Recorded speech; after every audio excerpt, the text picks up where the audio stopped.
The moment na nagsimula na si Ishael na mag-aral ng daycare, doon na nag-umpisa yung mga challenges namin.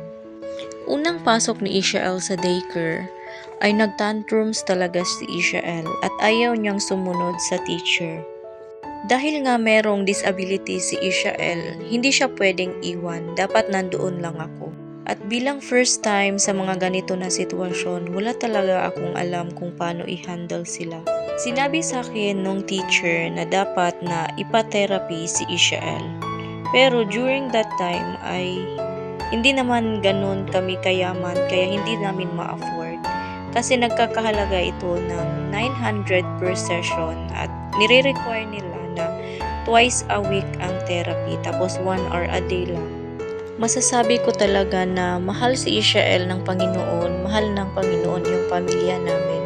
Kasi may kaklase si Ishael na may global developmental delay at libre itong nakakapagpa-therapy.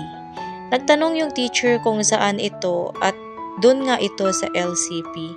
Kaya nabuhayan kami ng mag-asawa at agad namin na in-inquire si Ishael doon. Kahit na hindi madali yung makapasok doon kasi nga may slot at may mga nauna na, ay hindi kami nawala ng pag-asa. Pinag-pray namin at naghintay nga kami ng mga 2 years bago nakapagpa-therapy si Ishael. 4 years old si Ishael nang nagsimula siya na makapagpa-therapy ng language and speech focus class at malaking tulong talaga ito kay Ishael. Hindi talaga madali yung pinagdaanan namin habang nagte-therapy si Ishael doon. Pero doon ako kumukuha ng lakas na darating yung araw na si Ishael ay makakapag-adjust siya sa normal na panahon. Alam ko na hindi lang ako yung may ganito na pagsubok sa buhay.